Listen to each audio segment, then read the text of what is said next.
SER Podcast. Bienvenidos a Sucedió una noche, un programa dedicado al mejor cine de todos los tiempos. I wanna hide from the sun, I wanna live in the dark, I wanna go to the movies. Nobody's waiting outside, but I feel alright, 'cause I'm here on my own. I can kiss Marion and Jane, I can sing in the rain, I can be Superman. I'll never come out again. Las estrellas míticas, los grandes directores, las películas inolvidables. Dirige y presenta Antonio Martínez. Saludos a todos y bienvenidos a Sucedió una noche. En el programa de hoy vamos a recordar a uno de los personajes más importantes de la historia del cine británico, el director y productor Alexander Korda. Todo hombre tiene una senda predestinada. Pero vos estáis siguiendo la senda justa, maestro. Habéis conocido el éxito. Repasaremos la trayectoria del premio Feroz de Honor de este año, la actriz Marta Fernández Muro, a la que hemos visto recientemente en la serie Poquita Fe. ¿Qué has hecho ahora? Nada, le hice una imposición de manos a una señora y decía que le había dejado coja. Elio Castro ha hablado con el director Juanma Bajo Ulloa y en la sección de Jack Bourbon tenemos el clásico por excelencia del cine de aventuras de los 80. En busca de... ¿El arca perdida? El arca de la alianza, el arca en que los hebreos guardaron los mandamientos. Esto y algunas cosas más a partir de ahora mismo. I wanna hide from the sun, wanna live in the dark, and I'll never come back. El espectáculo está a punto de comenzar, pero no se alarmen ustedes, no les cobraremos la entrada. Lo que el cine nos dejó. Es tan difícil ser alguien que la gente no olvida. Este viernes pasado, 23 de enero, se han cumplido 70 años de la muerte de Alexander Korda. Como os decía hace un momento, uno de los directores y productores más importantes de la historia del cine británico. Aunque nació en Hungría, se nacionalizó británico en 1936 y fue dentro de la cinematografía de ese país donde logró sus mayores éxitos, siendo el primero allí capaz de competir de igual a igual con el todopoderoso cine de Hollywood. En los próximos minutos vamos a recordarle. A lo largo de su carrera, Alexander Korda simultaneó el trabajo de director con el de productor, creando películas de gran calidad, no solo artísticamente, sino también desde el punto de vista comercial. Como productor, era un gran negociante. Su capacidad para encontrar financiación era legendaria, pero siempre prevalecía, en última instancia, su amor por el cine. Hugh Stuart, montador y más tarde productor, le describía así. Tenía temperamentos muy variables. Era extremadamente amable y extremadamente irascible, extremadamente ilógico a veces y otras extremadamente calculador. Pero ello quedaba matizado por el hecho de que era un gran hombre de cine, en todos los sentidos. En una profesión como esta, donde la palabra artista se usa en exceso, Alex podía decir con todo derecho que era un artista. Como años más tarde varios de los directores de la Nouvelle Vague francesa, Alexander Korda llegó al cine desde la crítica y el periodismo cinematográfico. Comenzó su carrera creando y escribiendo en varias revistas de cine y en 1914 debutó como director. En los 5 años siguientes dirigiría en su Hungría natal más de una veintena de films.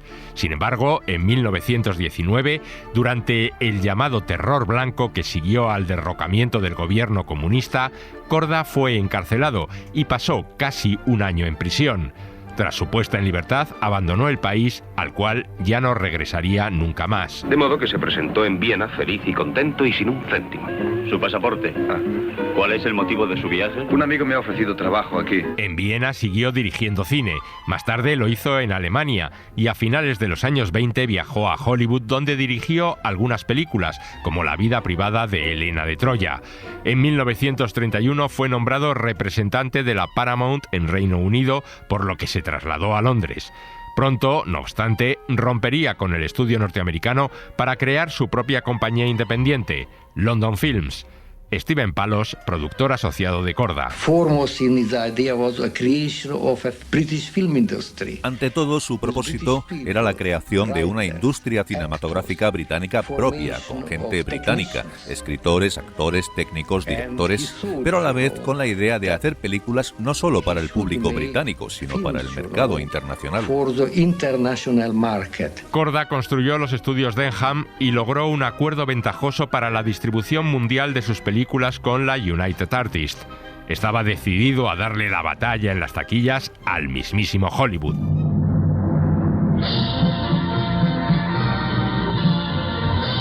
Su primer gran éxito llegaría en 1933. Reverencias al rey Su Alteza Real por la gracia de Dios Enrique VIII de Inglaterra y Francia y señor de Irlanda. La vida privada de Enrique VIII se convirtió en el primer largometraje inglés nominado al Oscar a la mejor película, y Charles Laughton, su protagonista, ganó la estatuilla al mejor actor. Como ya había hecho en la vida privada de Helena de Troya, Korda humanizaba al personaje, mostrando sus conflictos internos y debilidades en lugar de representarle como una figura estereotipada, tal y como se hacía en el cine histórico por entonces. ¿Qué opináis de la nueva reina? Lamentamos que Lady Diana no pueda atravesar el canal. Sí, yo también lo lamento. Soy un hombre solitario. ¿Cuándo cantaréis para mí? En el momento que vuestra majestad lo ordene. En vuestros aposentos. Allí estaré, a las 11 en punto. Al año siguiente, Korda repetiría la jugada dirigiendo La vida privada de Don Juan, sobre el mito de Don Juan Tenorio, una de las pocas películas sonoras que protagonizó Douglas Fairbanks. Tell me something you never told any woman before. I love you, darling. I don't want to be anything but your husband. El éxito y la relación profesional entre Korda y Charles Laughton continuó con Rembrandt, en la que el actor volvió a ofrecer un papel memorable en la piel del famoso pintor holandés. Ah, buenos días, maestro Rembrandt. Buenos días. Quiero unos colores, bronce, dorado, ocre amarillo. Rembrandt, debéis pintar a los oficiales de la guardia. ¿Habéis pensado lo que os pagarán por eso? No me gustan sus caras. Estoy muy ocupado pintando a Saskia.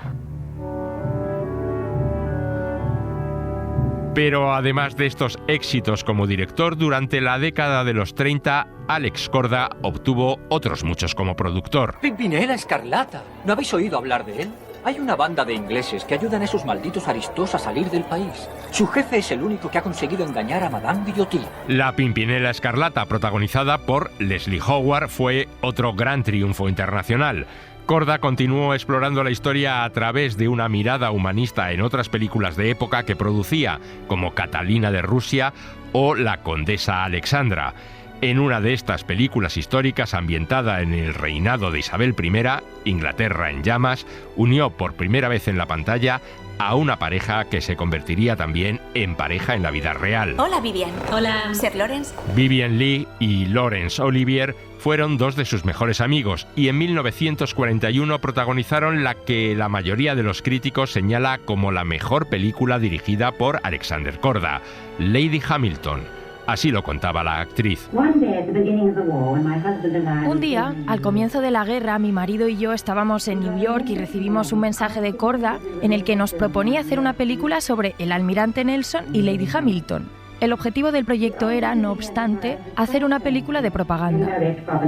La película narraba la historia de amor entre el almirante Nelson y una conocida bailarina y dama inglesa. Solo lamento los años que he perdido sin ti. Y los años que tendré que estar sin ti. Volverás, ¿verdad? No sé si debo. Tú estás casada y yo también. Tu vida está aquí. Mi vida. Allí. Sé que no debo volver aquí. Y sé que nada en el mundo podrá impedírmelo. Pero, como decía Vivien Leigh, la película servía también como un vehículo de propaganda para el esfuerzo bélico británico al establecer un paralelismo entre la amenaza que representaba Napoleón en la película y Hitler en la realidad. No somos el ángel de la guarda de todos los países de Europa que tienen pereza de defenderse. Tienen que hacer algo ustedes. Le hablo de Bonaparte, Majestad. ¡Bonaparte! O avanzamos hacia él espada en mano o esperamos a que nos quite el reino. En 1942, Alexander Korda fue nombrado Sir por el rey Jorge VI en agradecimiento a sus servicios a la industria cinematográfica británica, convirtiéndose en el primer cineasta de la historia en recibir esta distinción.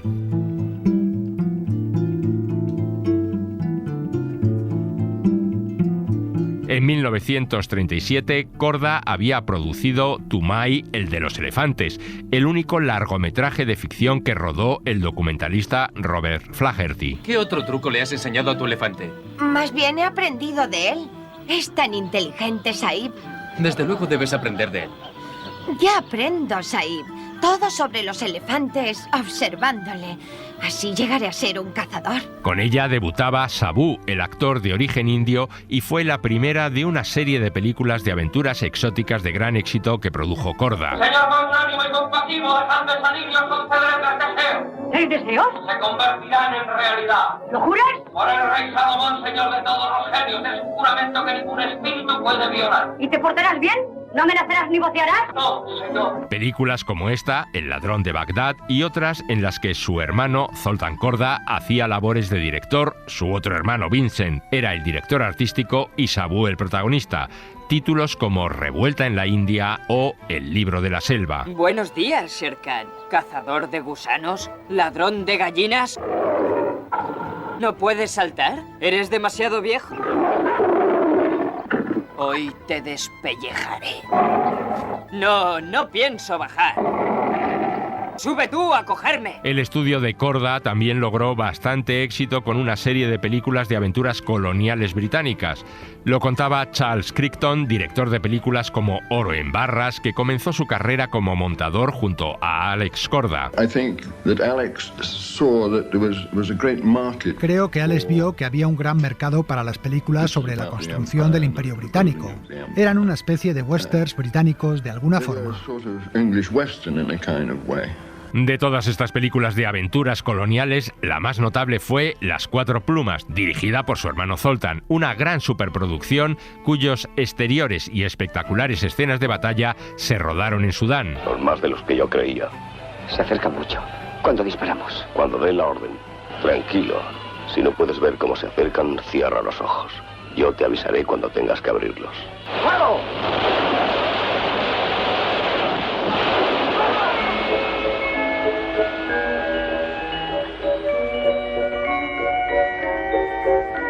En 1947, Alexander Korda abandonó definitivamente la dirección, firmando sus 2 últimas películas, El último Estuardo y Un marido ideal, esta última basada en una obra de Oscar Wilde. Supón que te dijera que era necesario, vitalmente necesario. Nunca puede ser necesario hacer algo deshonesto. Eso puede servirle a otros, pero no a ti, eres diferente. Para todos y para mí has sido siempre un ideal. Sigue siendo ese ideal. No mates mi amor por ti. En los años siguientes, aunque ya no asumía tareas de dirección, Korda continuó desarrollando importantes proyectos cinematográficos como productor. Anna Karenina. Buenas noches, conde. Qué alegría verla de nuevo en Moscú. No podrá negarme este baile, ¿verdad? Mi querida Semsky, sabe muy bien que nunca bailo si lo puedo evitar. Hoy no puede, está demasiado bella. En ese caso, bailemos. Una versión de Anna Karenina a la mayor gloria de su amiga, Vivien Leigh, Los cuentos de Hoffman, dirigida por Michael Powell, o esta otra. ¿Quién era el tercer hombre? No comprendo a qué hombre se refiere, señor Martins. El hombre que les ayudó al barón y a usted a transportar el cuerpo. ¿Quién le ha dicho esa tontería? El tercer hombre, dirigida por Carol Reed y votada como la mejor película británica de la historia del cine.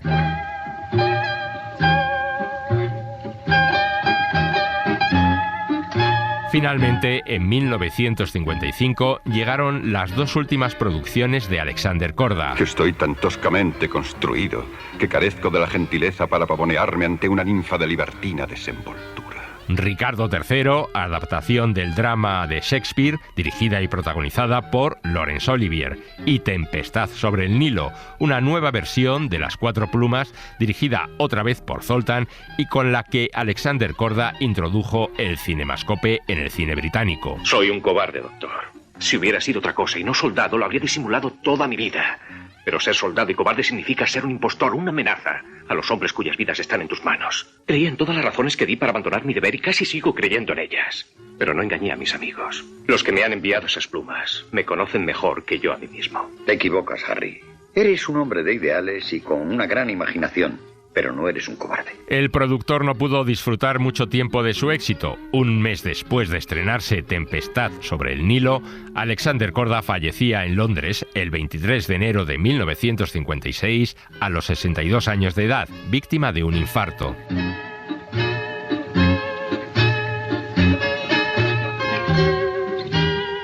Dejamos el cine de Alexander Korda porque llega el momento de nuestro juego de las películas. A ver quién adivina las 3 de esta semana. Mi padre era el terrorista alfabético. Puede que estuviera loco, pero era mi papá. Recuerdo lo del terrorista alfabético. Colocó bombas en el aeropuerto, en una barbería. Exacto. Lo hacía por orden alfabético. En una camisería, en la droguería.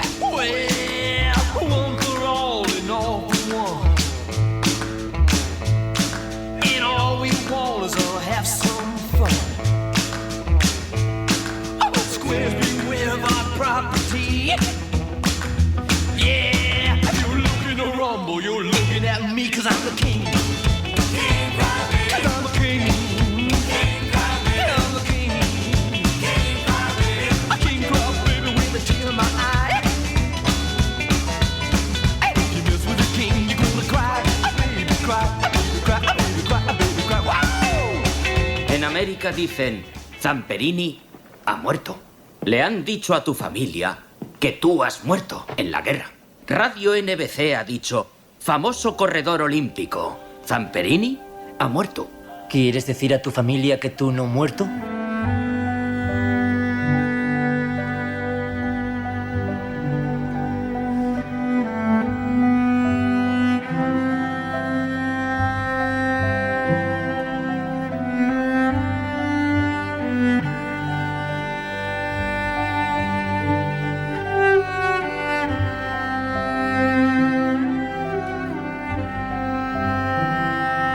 Hola, hijo. Vengo porque creo que necesitas mi consejo. ¿Tu consejo? Todo el mundo sabe en el valle que anda siempre con Shoot Ray. Hemos sido discretos, Parris. Y no hay nada malo en ello. Pero ¿y las habladurías? Yu también me necesita. ¿Estás segura? Solo tiene que chasquear los dedos y acuden las mujeres al momento. No lo dudo. Aún es joven y atractivo. ¿Por sus 20 millones de dólares? ¿Acaso no has hecho tú lo que te ha convenido?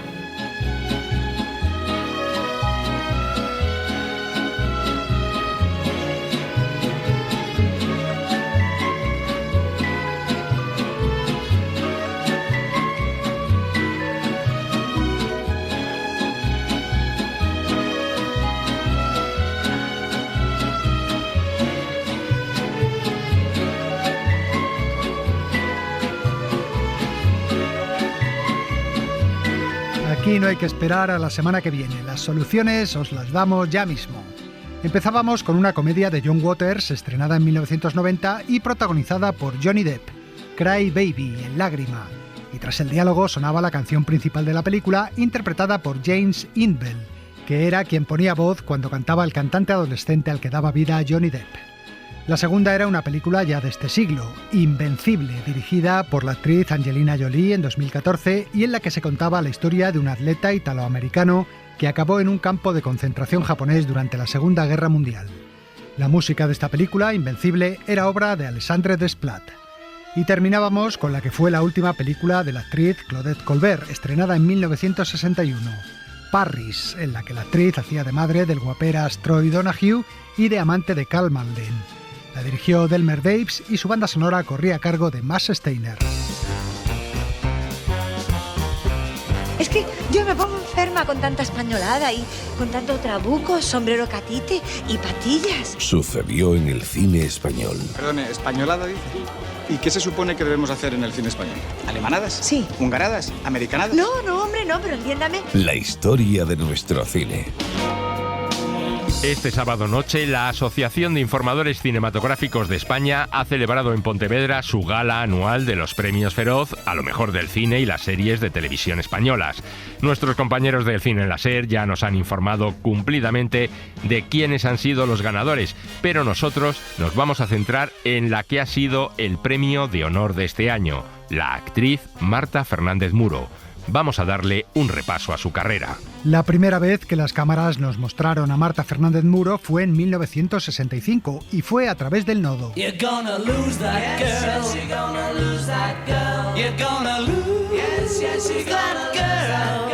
Marta era una de las fans adolescentes que acudieron al aeropuerto de Barajas a recibir a los Beatles en su famosa visita a España. También llegan a Madrid los Beatles. La recepción que se les hace en Madrid no es apoteósica, pero en el aeropuerto se ha concentrado una juventud curiosa y alegre. Fuimos al aeropuerto con una emoción tremenda, pero allí nos trataban fatal, debían pensar que éramos como medio locas, era todo como, horroroso. Yo me acuerdo que por eso salgo tapándome la cara y así como era duro ser adolescente, ser ese tipo de adolescente. La última vez que la hemos visto en una pantalla, en cambio, ha sido en televisión, con su divertido personaje de madre de Raúl Cimas en la serie Poquita Fe. Oye, ¿cuánto vive una mosca? Dicen que un día, ¿no?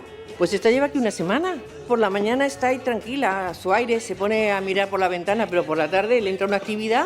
Pues tú no le hagas caso. Ahora está ahí tranquila, con un sándwich. Dice que se va a la calle por no estar en casa. Yo incluso me he quedado sorprendida, bueno, yo y todos, porque sabíamos que teníamos en las manos algo muy bueno, pero que fuera tan transversal, esta palabra que se usa ahora mucho, porque quiero decir, de mí me han felicitado por esto, no solamente la gente que yo pensé que le iba a gustar, gente de un tipo de generación, de un tipo de persona, increíble, ha gustado como a todas las gentes. Entre una y otra imagen, la del Nodo y la de Poquita Fe, hay 60 años de diferencia. En medio, toda una carrera profesional, la de una de las grandes secundarias del cine español.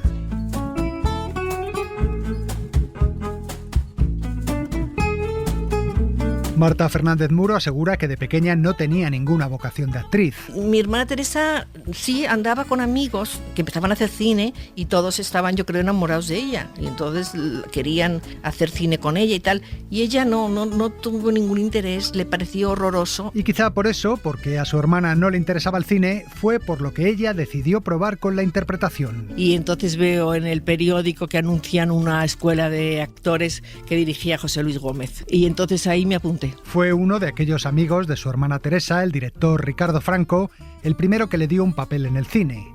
Marta hacía de monjita de un asilo en la película Los restos del naufragio. ¿Han visto por aquí a doña Elsa? ¿No está preparando con ustedes la función esa que van a hacer para el Día de la Santa Patrona? Sí, ¿te ha pasado algo? Espero que no, solo que no he venido a comer. Eso no me extraña, con la bazofia que nos dan. Era el año 1978. Casi al mismo tiempo rodó su segunda película, esta vez a las órdenes de Fernando Colomo.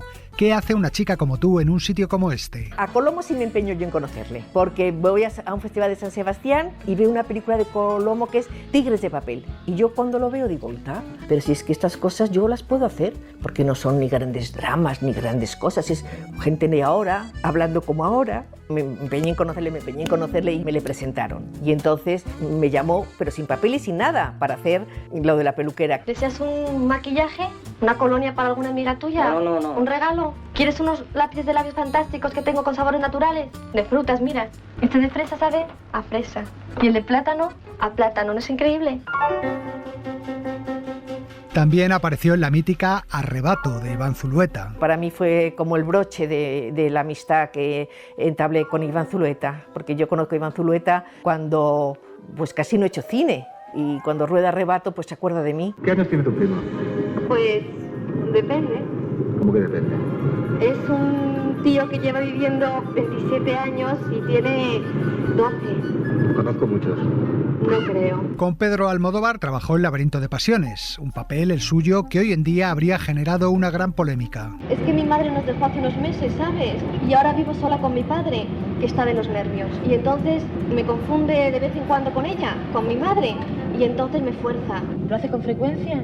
Un día sí y otro no. Qué mal. Es que él se toma un afrodisíaco los días alternos, ¿me entiendes? Y entonces esos días es cuando me viola. Con Almodóvar volvería a trabajar en La Ley del Deseo unos años más tarde, pero fue José Luis García el que le hizo que se tomara su carrera en serio y de forma profesional, ofreciéndole un papel en la oscarizada Volver a empezar. Me llamó García a un despacho y me dijo que si tú quieres trabajar con gente que no sean tus amigos. Y le dije, sí, claro, yo quiero ser actriz, claro que quiero trabajar contigo. Y nada, y ahí hice esa telefonista, que luego la película va y gana un Oscar. Hotel Asturias, dígame.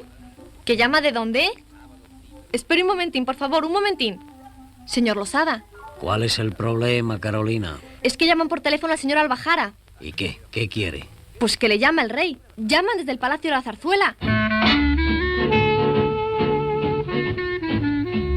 En estos primeros años, Marta Fernández Muro interpretaba papeles muy parecidos. Yo he tenido ahora menos, pero me imagino que en la juventud, mucha cara de inocencia. Yo he hecho muchas monjas y muchas criaditas de esas inocentes, sí. Y es que el toque inocente y su naturalidad a la hora de actuar siempre han sido sus características principales como actriz. Pero harta de su encasillamiento, a mediados de los años 80, Marta decidió irse un par de años a Nueva York para estudiar interpretación. Tuve la suerte de que me admitiera en su escuela Geraldine Page, que a mí me parece una de las grandes. Y aquel día en que yo hice una prueba con un inglés fatal, me excusé, Mrs. Page, perdón y tal, y me dijo, he visto en ti tantas cosas que me da igual, entras. Y eso, bueno, me dio mucha fuerza. Hasta la fecha, Marta Fernández Muro ha rodado 41 largometrajes para el cine, la mayoría de ellos comedias. No, porque yo no era una belleza al uso, ni tampoco al desuso. Yo creo que por eso se me catalogó mucho y porque era cómica, tenía una comicidad natural. Títulos como El Rey del Mambo, Justino, un asesino de la tercera edad, Atraco a las 3:30, Manolito Gafotas o Ataque Verbal, cuyo personaje elige como su favorito en el cine. Ay, por favor, pero compréndeme a mí. Yo me enamoro de una mujer, hago kilómetros para verla y resulta que me equivoco y la confundo con su hermana. Y eso sin contar que tengo 40 años y que además acabo de hacerme ventríloco. De verdad es que lo mío es muy fuerte. Y siempre como secundaria, aunque una de esas que a menudo roban la escena a los protagonistas. Yo sé que eso no es tan importante como haber sido una protagonista maravillosa o haber ido a América, como otros, y todas estas cosas tan estupendas que pasan, pero yo he hecho la carrera que he podido. A pesar de no ser protagonista, Marta es un rostro imprescindible del cine español y siempre está en las agendas de los directores. Prueba de ello es que ha participado en varias de esas películas corales que reunían en sus repartos a los mejores intérpretes de nuestro cine. Películas como La Colmena de Mario Camus. Bueno, allí trabajé con todos, estaban todos los que te pueda decir, todos. Y yo, haciendo una criadita, pero allí estaba yo. La presentación es lo principal. Ha quedado muy aparente. Pulverizador. Aromas de Oriente. Este es el toque de este jabón. Desde luego, huele muy bien. También estaba en Todos a la cárcel, de Berlanga. Matilde Vergareche. Sí, soy yo. Bienvenido a la cárcel. Traigo una carta para usted de un buen amigo suyo, Mariano Cabezas. Mariano, ¿es usted su abogado? Mire, lo que me tenga que decir, que me lo diga en los tribunales si se atreve. No, yo soy su cuñado, Artemio Bermejo, de Sanitarios Bermejo. Ah, ya caigo. Pues muy bien. Bienvenido al acto. O dando vida a una de las siniestras vecinas de la comunidad, de Ales de la Iglesia. ¿Conocían ustedes al señor del Quinto? Ese hombre era muy raro. Se le fue la cabeza con lo de la quiniela. ¿Le tocó la quiniela? Una de 14. No salía nunca de casa porque nos tenía miedo. Fíjese usted, qué tontería. Miedo a nosotras.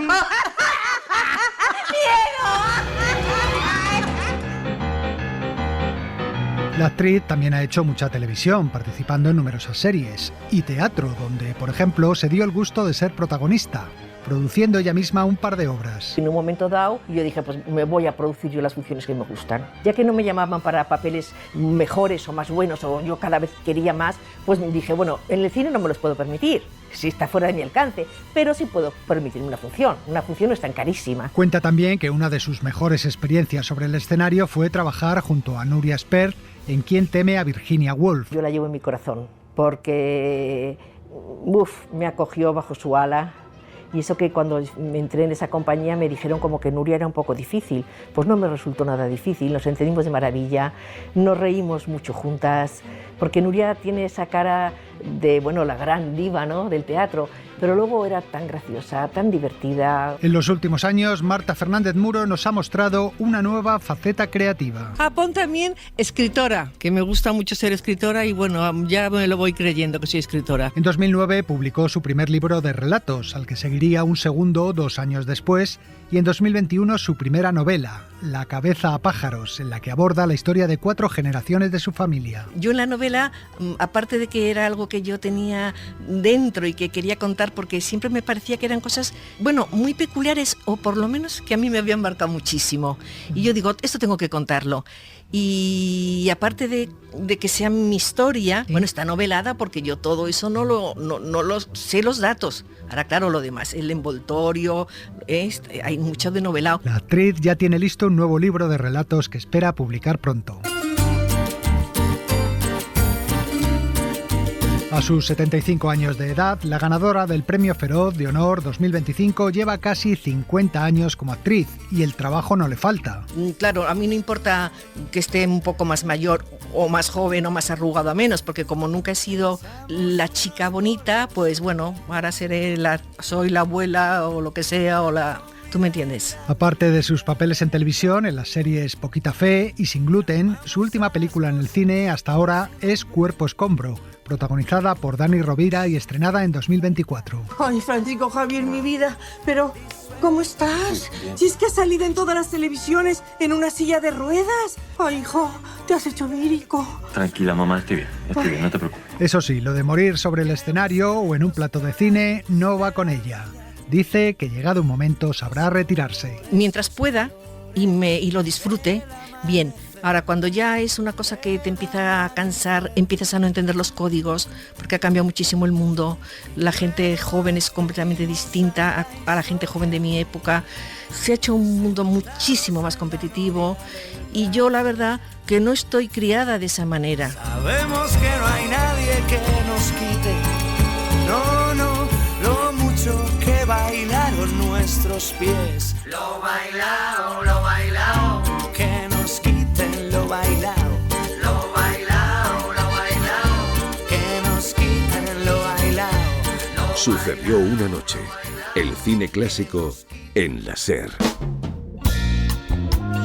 Si ese avión despega y tú no estás a su lado, te arrepentirás. Tal vez no hoy ni mañana, pero sí muy pronto y para el resto de tu vida. El cine de su vida. Es de Casablanca. Toda mi vida he estado esperando decirlo. Esta semana nuestro invitado es el director Juanma Bajo Ulloa, que acaba de estrenar su nueva película, El Mal. Juanma Bajo Ulloa, con 24 años, ganó en 1991 la Concha de Oro del Festival de San Sebastián con Alas de Mariposa. Luego filmó títulos como La Madre Muerta, Airbag, que fue un fenómeno de taquilla, Frágil, Rey Gitano o Baby. Y con él hemos repasado su trayectoria. Nunca pensé que iba a ser cineasta, soñaba con que igual hacer una película podría conectar con mis semejantes y que podía ser interesante después de mis cortos hacer esa película que se llamó Alas de Mariposa. No me salen las mariposas, creo que no se pueden dibujar. Bueno, pues dibuja otros animales más grandes.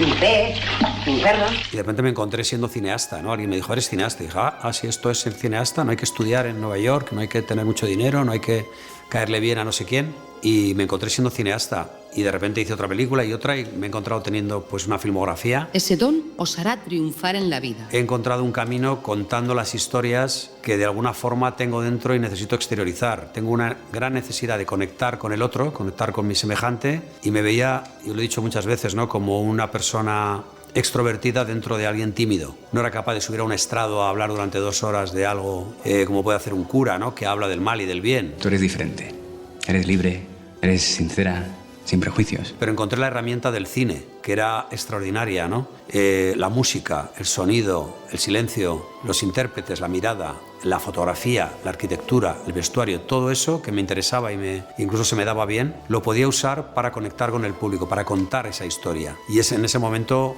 descubrí que podía de esa manera transmitir algo.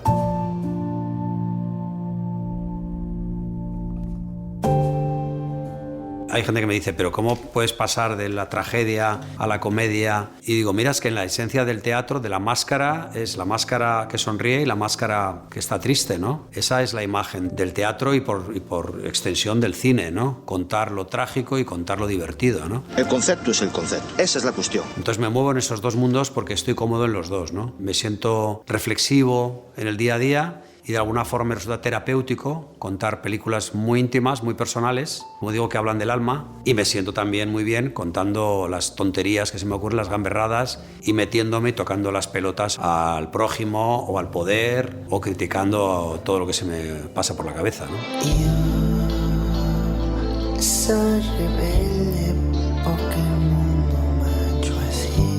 Es que levantar un proyecto está muy conectado con lo que se permite contar. El cine es una herramienta muy poderosa de transmisión de información. Es emocional y con el cine, con los libros, con las ideas, con la creación, se puede manipular a la gente. Se le puede decir lo que tiene que pensar.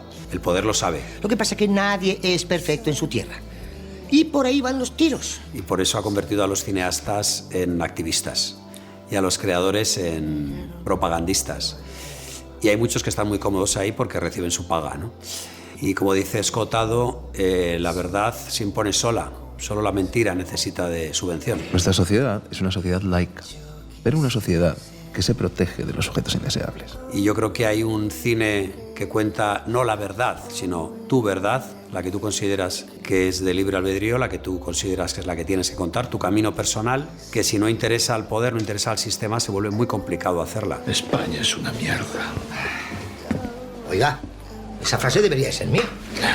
Y en mi caso, pues, bueno, pagas un peaje, ¿no? Por tener cosas que contar y no estar, pues, alineado con lo que se está contando en ese momento. Ahora, si vas a la cartelera, te vas a encontrar, por un lado, el cine familiar, que impide el pensamiento, ¿no? Superhéroes, dibujos animados, comedia blanca. Y en el otro lado, pues, un cine ideológico, muy político, que lo premian los festivales, que se ha convertido en un cine de militancia política. Pero en medio no hay nada. Perdóneme, don José María, si es que ando con muy poca presencia de ánimo. Sí, es esta maldita falta de desgana. Las películas que veíamos, que veía la clase media, que nos hacían reflexionar, nos convertían en las personas que somos, no existe, no está. Ese cine de suspense, puro y duro, ese cine que contaba una historia sin alinearse con nada, ha desaparecido.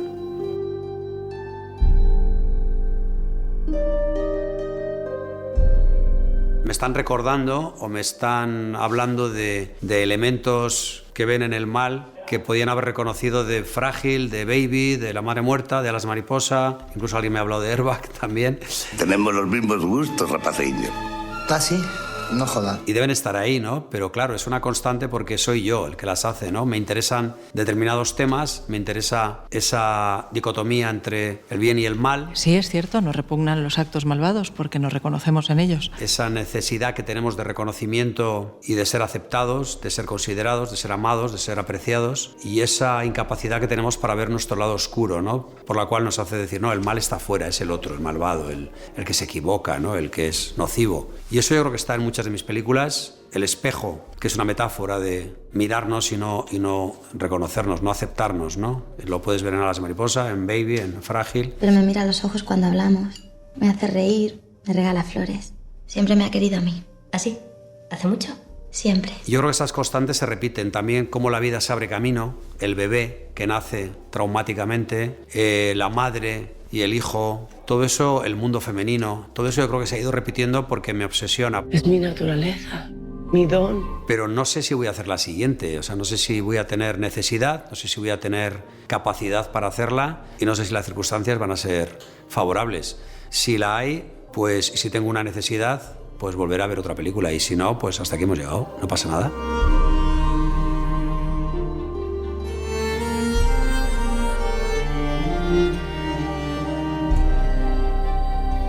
Sucedió una noche.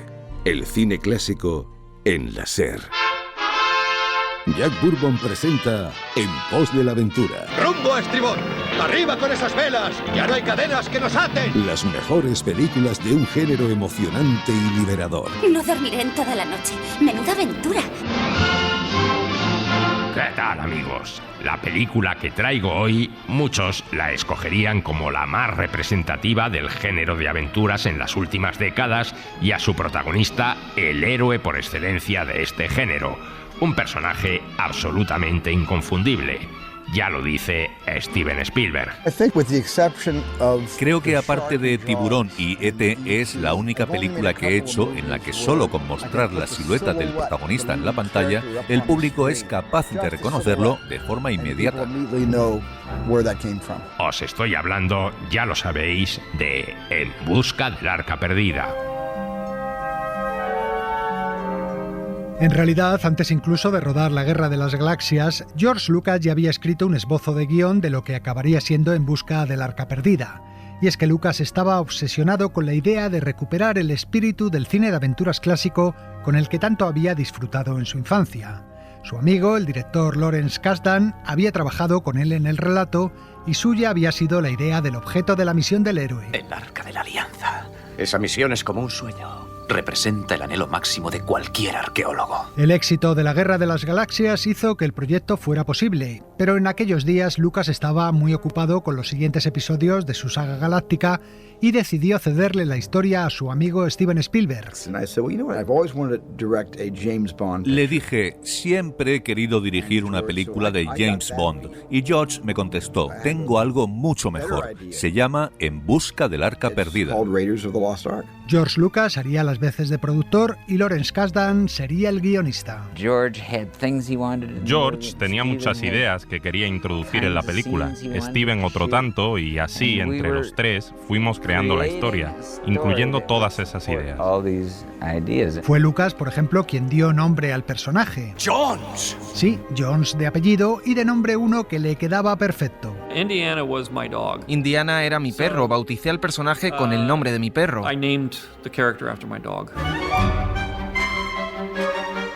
También entre los tres diseñaron el aspecto del héroe.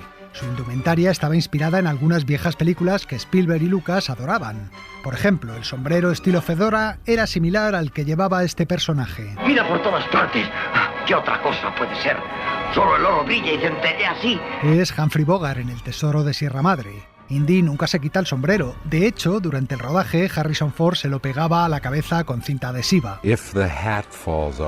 Si el sombrero se cae, tiene que ser por una buena razón. En otras palabras, debe estar relacionado con un gag o con un recurso narrativo importante, porque el sombrero de Indy nunca se cae. La chupa de cuero también tenía un referente cinematográfico, este personaje. Bienvenidos a Cuzco, la ciudad de la luz. Soy Harry Steele. La línea aérea me ha pedido que les enseñe la ciudad. Es Charlton Heston en la película El secreto de los Incas, donde el actor vestía una vieja cazadora de aviador. Es un pasatiempo mío.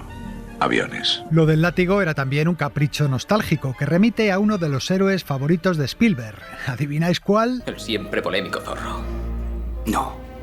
El legendario Zorro. También decidieron que, como ocurre con los superhéroes del cómic, Indiana debía de tener una doble vida. Dr. Jones, hemos oído hablar mucho de usted. ¿Ah, sí?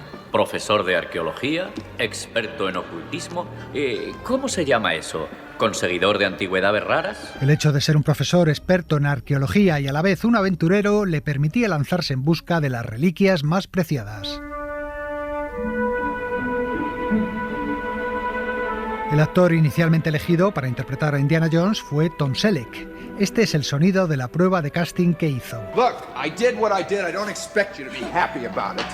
But maybe it can do us both some good. El problema era que Selleck acababa de firmar un contrato para hacer la serie Magnum y a última hora ese compromiso le impidió aceptar el papel. Así que pocas semanas antes de empezar la filmación llamaron a Harrison Ford, con el que Lucas ya había trabajado en American Graffiti y en La Guerra de las Galaxias. El actor aceptó encantado y enseguida empezó a prepararse para el rodaje. Tuve que practicar con el látigo. Venía un experto a mi casa y con él hice un curso intensivo porque el arte del látigo es más difícil de lo que parece y en general traté de ponerme en forma porque iba a haber mucha acción en la película. La chica de la película, Marion, estaría interpretada por la actriz Karen Allen. Indiana Jones. Siempre supe que algún día volverías a llamar a mi puerta. Una mujer decidida y que sabe utilizar los puños. En los últimos 10 años aprendí a odiarte. Paul Freeman fue elegido como Belloc, colega de profesión de Indy y enemigo mortal de este. Y como sus amigos, contaría con Marcus, interpretado por el británico Denholm Elliott, un actor que fallecería en 1992, y con el egipcio Salah. Sabía que te contratarían los alemanes, Salah. Eres el mejor excavador de Egipto. Solo les presto servicios intrascendentes. El contratista embaucó a todos los excavadores del Cairo. A Salah le daba vida el veterano actor galés John Rhys-Davies, que también interpretó al enano Gimli en la trilogía del Señor de los Anillos. Aunque la película no lo parezca, la mayor parte del rodaje se llevó a cabo en estudios británicos, empezando por la primera secuencia, la que transcurre en una gruta de la selva. Nadie ha salido de ahí con vida. Por favor. Aquella que acaba con Indy perseguido por una roca gigantesca. La bola corría por unos raíles. Steven Spielberg. La bola fue idea mía. Estábamos sugiriendo cosas y se me ocurrió que en algún momento una roca debería perseguir a Indy y estar a punto de aplastarlo. Era solo una ocurrencia y pensaba que no funcionaría hasta que los de efectos especiales me enseñaron aquella roca de cartón piedra que tenía casi 7 metros de diámetro. Era algo realmente enorme. Harrison Ford ensayó la carrera durante 2 días y la escena se rodó sin ningún truco, permitiendo que la roca se acercara a él a casi menos de 1 metro. Para rodar los exteriores, en cambio, el equipo se desplazó al norte de África. El Cairo, la ciudad del pecado, pero un paraíso en la tierra. En realidad no era Egipto, sino Túnez. Como todavía no existían los retoques digitales, tuvieron que quitar una a una todas las antenas de televisión de las casas para las imágenes que mostraban las azoteas de la ciudad. Quitamos unas 200 o 300 antenas, sobre todo para los planos panorámicos, pero me alegro del esfuerzo porque nos permitió crear con autenticidad algo imposible de falsear por entonces. El calor en Túnez era insoportable, con temperaturas de hasta 45 grados. Para colmo, el equipo cayó enfermo. Envenenados. En realidad era una disentería que hizo estragos en casi todos. John Rhys Davies contaba a propósito una divertida anécdota. Nunca he estado tan enfermo en un rodaje. Tenía más de 40 de fiebre, estaba agonizando. Hay una escena que al final se eliminó en la que un soldado va a dispararme. Steven me dijo, ¿por qué no te agachas para que te mire a los ojos? Y cuando me agaché, ocurrió. Dejé la túnica hecha un asco. Me hice de vientre delante de 200 personas. La disentería fue también el origen de una de las escenas cómicas más celebradas de la película.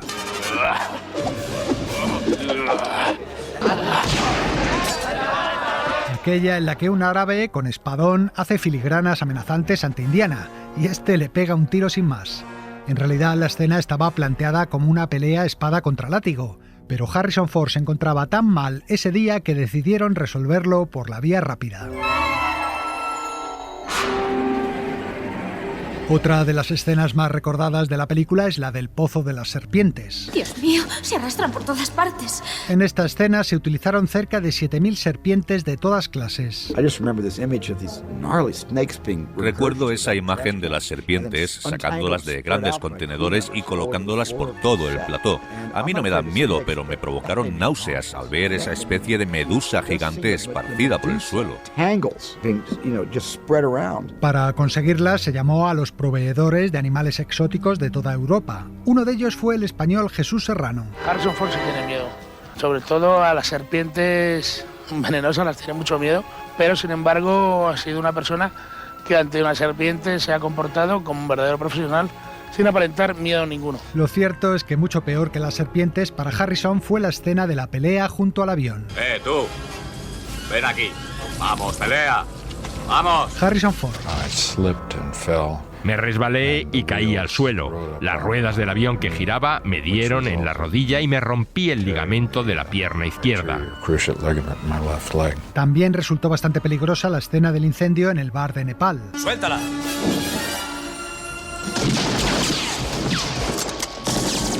El tiroteo provocaba un incendio y el equipo acabó rodando dentro de un fuego auténtico que se había descontrolado.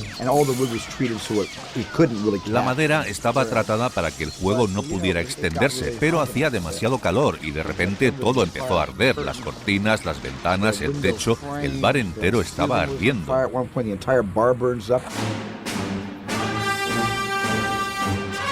En cambio, Harrison Ford no corrió ningún peligro en otra de las escenas más trepidantes de la película. Tengo que hacerme con el camión. ¿Cómo? No lo sé, improviso sobre la marcha. Aunque el actor participa en algunos planos de riesgo, casi toda la escena del camión fue trabajo de un especialista que arriesgó el pellejo saltando de un lado a otro y pasando por debajo del vehículo en marcha, en una escena que estaba inspirada en La Diligencia de John Ford. Terry Leonard, nuestro especialista, me dijo, sé hacerlo. Se lo copié a Yakima Canut en La Diligencia cuando se metía bajo los caballos y la carreta. Como escucháis, la mayor parte de la película se rodó con trucos clásicos de cine. El departamento de efectos especiales solo se convirtió en el principal protagonista en la parte final de la película, cuando los nazis destapan el arca. Bueno, ¿qué se supone que sale de aquí? Relámpagos. fuego, poder de Dios o algo así. Los técnicos de la Industrial Light and Magic, creada por Lucas para la Guerra de las Galaxias, diseñaron los espectros luminosos y los efectos de desintegración de los nazis con técnicas que causaron sensación en su momento. ¡No mires! ¡Mantén los ojos cerrados! Aunque uno de estos planos acabó resultando un problema. Hubo que tapar una cabeza que explotaba para que la película no fuera clasificada para mayores de 18 años. Tuvimos que negociar para que fuera apta, y lo que hicimos fue poner una columna de fuego superpuesta delante de esa cabeza que explotaba tan gráficamente. Otras veces los efectos eran mucho más simples, como en la escena final de la película, en la que se ve un gigantesco almacén donde el arca embalada es depositada por un operario. ¿Dónde está el arca? El arca está en un lugar de alta seguridad. ¿Para quién? Nuestros expertos están trabajando en ella. El almacén era en realidad un fondo pintado, pero resultó tan realista que el plano se mantiene cerca de 30 segundos, una auténtica eternidad para este tipo de secuencias basadas en decorados pintados. La guinda del pastel la puso la música compuesta por John Williams. Williams escribió dos posibles temas principales. Uno era...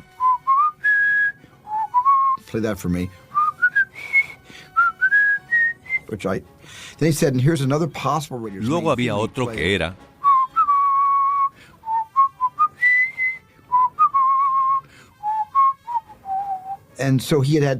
Así que pensé, ¿por qué no usar los dos?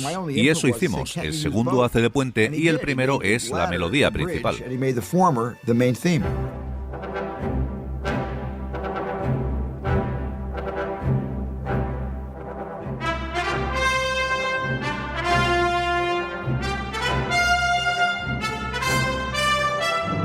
Una melodía vibrante que se ha convertido en uno de los temas musicales más conocidos de la historia del cine. El colofón perfecto para una de esas películas por las que no pasa el tiempo y de las que cualquiera, jóvenes y no tan jóvenes, pueden seguir disfrutando hoy en día. Hasta el propio Steven Spielberg. En general no puedo ver mis películas porque no dejo de sacarles defectos, pero hay unas pocas que sí puedo ver como si no tuvieran nada que ver con ellas. En busca del arca perdida es una. La puedo ver tranquilamente con mis hijos, olvidándome de cómo se hizo, como un simple espectador. Ese es el mejor regalo para mí de la película, el que después de tantos años pueda verla objetivamente.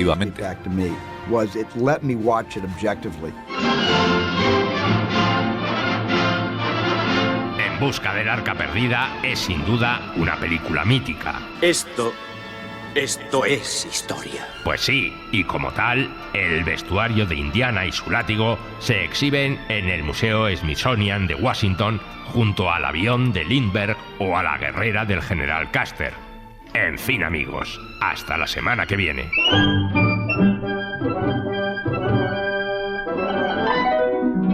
Continuará. And the Oscar goes to... We are really honored to present the award for Best Song in a Motion Picture. Hoy retrocedemos en el tiempo nada menos que 90 años para ir a la ceremonia de 1936, donde se entregó el Oscar a la mejor canción a Lullaby of Broadway, interpretada por Winifred Shaw. Era la segunda estatuilla que se concedía en esta categoría, añadida al palmarés el año anterior. La canción pertenecía a la película Vampiresas 1935, una comedia musical dirigida por Busby Berkeley y protagonizada por Dee Powell, Gloria Stuart y la mencionada Winnie Shaw, que era quien la cantaba en la película.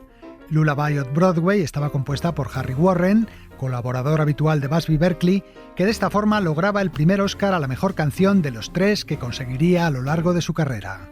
La canción saludaba la vida nocturna de Broadway, cuyos personajes, como decía la letra, no dormían hasta el amanecer.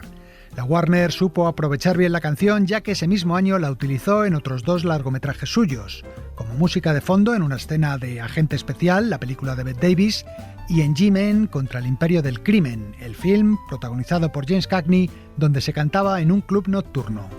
Con Lullaby of Broadway, nosotros os decimos adiós hasta la próxima semana. ¡Chao!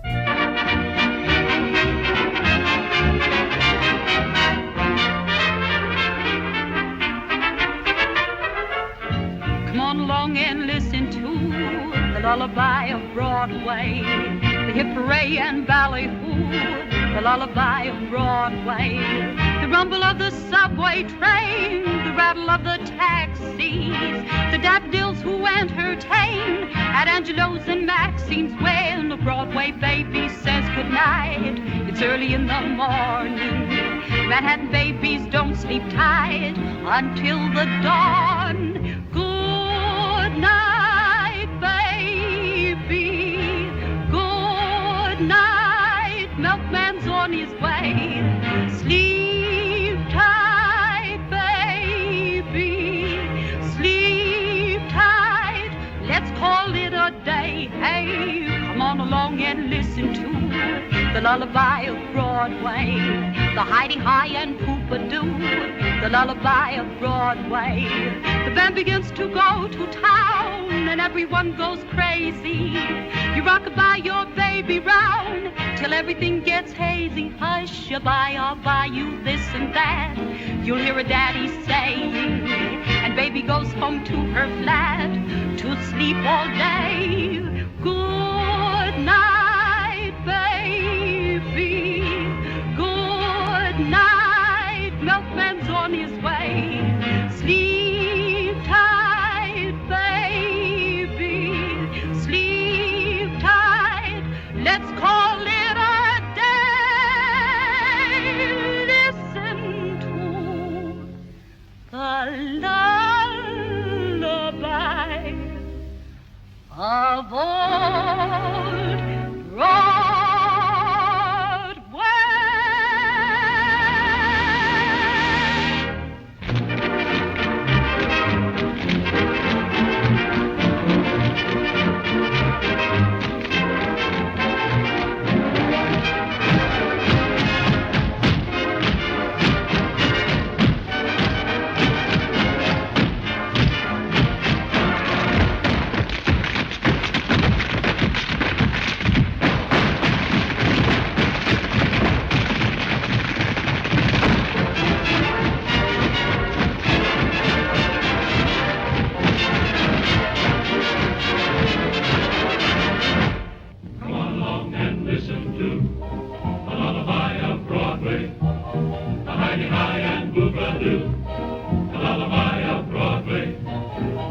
Begins to go to town, and everyone goes crazy.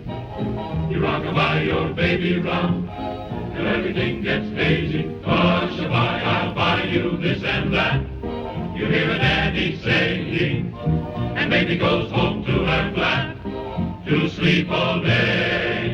Good night, baby. Good night. Milkman's on his way. Sleep tight, baby. Sleep tight. Let's call it a day. Oh, listen to the lullaby of old Broadway.